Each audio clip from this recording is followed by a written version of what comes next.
dia, boa tarde, boa noite. Esse é o podcast Ciência de Fato. Eu sou João Alves. E eu sou Jason Ghisolfi. Hoje conversamos com o professor Marcionei Heck. O Marcionei é licenciado em matemática pela Unemat. Ele tem pós-graduação em psicologia de ensino e aprendizagem e um mestrado em matemática pela UFMT. Ele foi professor do IFMT, do nosso instituto aqui do Mato Grosso, em Sorriso, desde 2012. Eu coloquei foi, porque ele acabou de ser redistribuído, ele foi transferido para o IFRS, né, o Instituto Federal do Rio Grande do Sul, e ele passou por vários cargos de coordenação e chefia, né, sendo também professor de matemática. E hoje a gente vai conversar um pouquinho sobre matemática e também sobre esses quase 10 anos de serviço público federal por parte dele. Então aumente o volume, que a nossa conversa começa agora.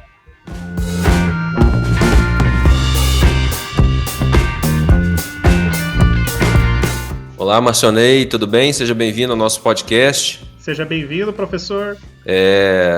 Queria começar perguntando para você sobre você, sobre sua carreira, como que você foi parar em Sorriso. Você veio lá do Rio Grande do Sul e você já contou uma vez brevemente, você trabalhou em algumas granjas no Mato Grosso, depois foi fazer matemática. Então conta um pouquinho para a gente sobre essa caminhada sua. Olá, pessoal. Bom dia, boa tarde, boa noite, é isso, né? Obrigado pelo convite. Eu sou, na verdade, natural de Santa Catarina, São Miguel do Oeste, o extremo oeste de Santa Catarina.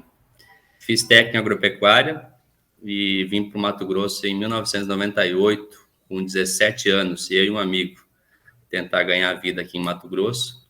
Já conhecia alguém no Mato Grosso? Não conhecia ninguém. Viemos parar em Sorriso. E aí trabalhamos como técnico numa granja por um período, e aí acabei estudando, cursando matemática, né, em Sinop, e depois eu segui a carreira de professor normal, né, acabei atuando, passei no concurso do município de Sorriso, do estado de Mato Grosso, atuava nas redes estadual municipal, depois na rede particular, e depois acabei ingressando no IFMT, né. Dava 60 horas de aula por semana? 63 horas, né, normal. E depois entrando, graças a Deus, na rede federal, que era um objetivo, né, de vida. Quando você fez a graduação, a escolha do seu curso foi porque era a opção que tinha em Sinop, né, porque Sorriso era uma cidade pequena, ou você já tinha esse interesse em atuar como docente? Na verdade, era a opção que tinha, né? Eu lembro que tinha os cursos de letras, pedagogia e matemática. Eu tinha uma queda sempre por matemática, porque era uma disciplina que eu gostava e apresentava uma certa facilidade. Então, assim, dentre as opções que tinha, a escolha foi imediata, né? Graças a Deus. Escolheu a melhor de todas. Escolhi a melhor de todas. Eu sou suspeito para falar. Falando nisso, então, né, você fez um mestrado em matemática também. Eu achei interessante o título da dissertação, né? A função phi de Euler e a expansão periódica de frações na base B. Você fez esse mestrado na Universidade Federal de Mato Grosso. E é uma área interessante, assim, né? Eu sou suspeito para falar também, né? Eu fiz a minha pós foi em modelagem computacional, mestrado, doutorado, que é uma parte mais aplicada. E matemática é muito ampla, né? Quando a gente vai para uma pós-graduação em matemática, você tem uma parte de matemática pura, você pode seguir uma linha mais matemática pura, uma linha mais matemática aplicada. O meu caso foi mais aplicado, o seu caso parece ser mais pura, né? Não sei, tirando por base só o título aqui. Conta um pouquinho para a gente como é que foi isso aí. Eu me deparei com um mestrado, né? E na verdade, você se depara com orientadores aí, a gente acabou encarando essa área aí de matemática pura, realmente, né, na área de álgebra, né, aritmética, mas é um tema que eu mesmo, a parte de aritmética, né, dos números inteiros, né, aquela teoria dos números, né? Teoria dos números, eu sou, assim, apaixonado, e assim, gosto muito desse tema que foi trabalhado, né, de você tomar uma fração, por exemplo, lá, 1/2, né, ela gera uma certa expansão. Quando você divide 1 por 2, você gera lá o 0,5, né? Mas se você pega 1/3, por exemplo, você já tem uma dízima periódica. Então, já existiam trabalhos que mediam isso, né? Poxa, do que depende dar uma expansão com 3 casas depois da vírgula, com 10 casas, ou quando que ela é periódica e quando que ela é finita, né? Então, existiam trabalhos, mas o que a gente fez foi tomar esses trabalhos e expandir para uma base B qualquer, que é outra coisa muito bacana da matemática, que são as bases numéricas, né? Quer dizer, hoje você trabalha com um sistema decimal, né? Que, segundo a história, vem por conta dos 10 dedos que a gente tem, né? Então, você optou por um sistema decimal. Mas existem infinitas bases numéricas que podem ser trabalhadas. Então, a gente fez essa expansão usando uma função phi de Euler para essa expansão. Então, a gente conseguiu demonstrar a expansão para uma base B qualquer. Ou seja, qual é o tamanho da dízima periódica, qual é o tamanho se ela for finita, se ela for infinita, qual é o tamanho do período, quando que ela é uma dízima simples, quando que não é simples, e assim por diante. É um assunto muito bacana e que eu procuro trazer para as minhas aulas também, né? Porque é uma matemática clássica, mas ela é bem envolvente, assim, ela é bem apaixonante, essa teoria dos números. Então, eu acho que precisa também haver um pouco dos professores de trazer essa matemática clássica e bela, no meu ponto de vista, né? Para que os alunos também consigam enxergar a matemática não só pela aplicação, mas pela beleza também, né, da matemática. Esses duas coisas assim que eu observei. Quando você trabalha, né, eu, por ser de modelagem computacional, então trabalhei muito com computação, então lá tudo é base binária, né, porque computador ele só entende zeros e uns. Então a gente sempre em cálculo numérico, a gente quando vai dar a disciplina de cálculo numérico, a gente aprende a fazer conversão de base, de binário para decimal, decimal para binário, e ver o número que tem uma certa cara que a gente está habituado por trabalhar com base decimal, igual você falou, né? Mas ver aquilo com a cara de uma base binária e tudo mais, porque o computador entende zeros e uns, então isso é legal. E a outra coisa mesmo sendo matemática pura, a aplicação disso é muito grande em teoria de números. Eu gosto de falar de números primos, por exemplo. Então, todo o sistema de senhas que nós temos, de criptografia, toda ela é baseada em números primos, né? Quanto mais números primos, quanto maior for o número primo que você utiliza na criptografia de um sistema de segurança, mais seguro ele vai ser. E é engraçado, né? Rapidinho, existe uma demonstração de 2000 anos de Euclides que existem infinitos números primos.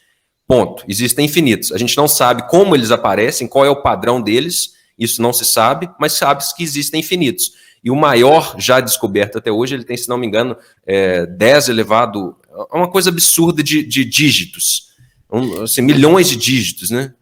Em 2019, né, que o pessoal descobriu, inclusive existe um grupo aí internacional que fica procurando números primos, né? E aí eles ganham uma quantidade de dinheiro quando encontrado um número primo muito grande. É igual aos casos decimais do Pi, né? Todo mundo querendo aumentar as casas decimais do Pi. A parte bacana disso tudo é que, como você disse, o próprio Euclides demonstrou que existem infinitos números primos, mas a sequência com que eles aparecem, ela é totalmente aleatória. Então, você tem, sei lá, o 2, o 3, o 5, o 7 são primos, mas aí depois é só o 11 que é primo. Aí depois logo vem o 13, e depois é só o 17. Então, quer dizer, existem lacunas gigantescas que não tem nem número primo, e depois aparece um primo, aí vem um número par e logo em seguida outro primo. Então, a matemática não consegue explicar ainda como, e isso seria, eu acredito que seria o maior teorema de todos os tempos, se alguém conseguir demonstrar como que os números primos aparecem nessa sequência numérica. Então, isso é extremamente fascinante, assim. Os alunos precisam saber disso, cara. Eu falo, eles precisam saber disso. Você está atuando no ensino já há quanto tempo? Eu estou há 18 anos no ensino, desde de parte, trabalhei já com ensino fundamental, médio, superior, desde 2003. Né? Desde a antiga quinta série, né? Trabalhei com EJA, ensino fundamental, ensino médio, curso pré-vestibular, né? Qual é o professor de matemática que não trabalhou um pouco no cursinho pré-vestibular? E ensino superior também.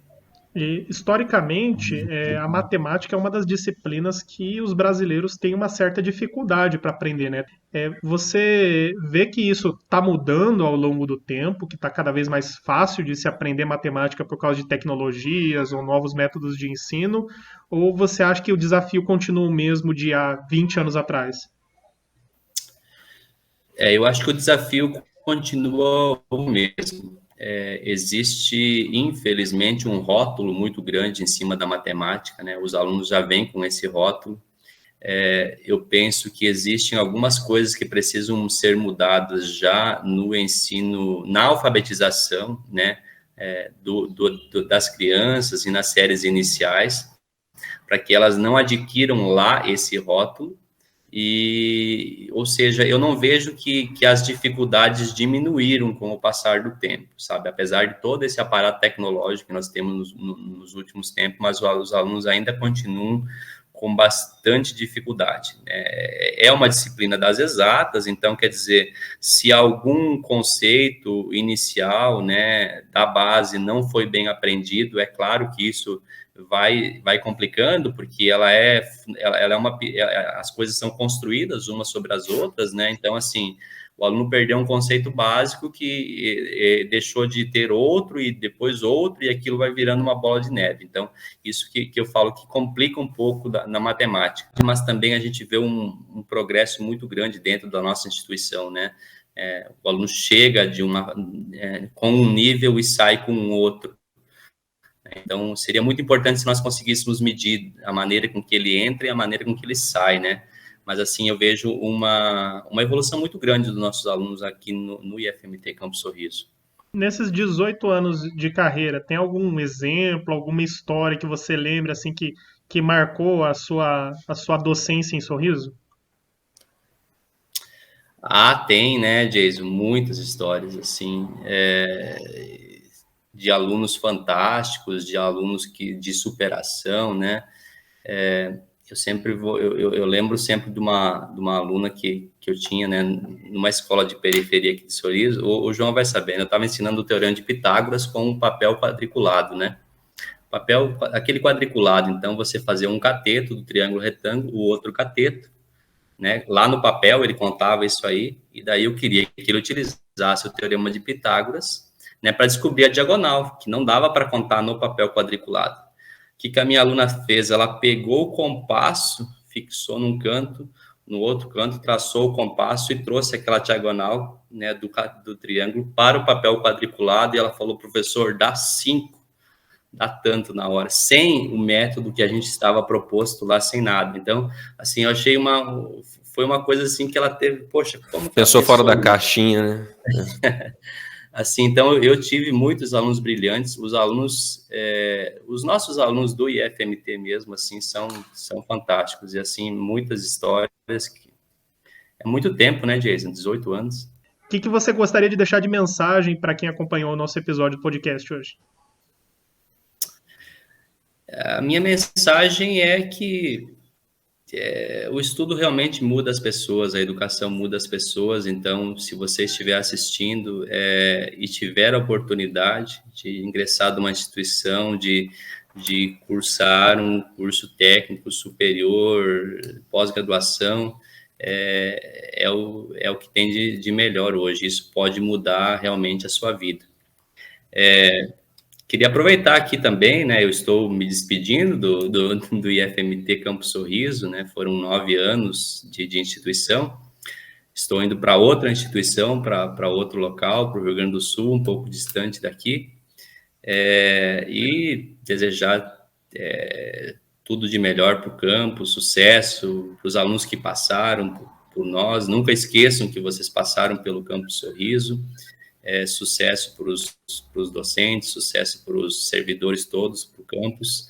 Com certeza vai continuar sendo essa diferença na nossa cidade. Foi muito bom esse período que eu estive em Sorriso, foi um período muito importante da minha vida, e agora, vida que segue, vida nova em outro lugar.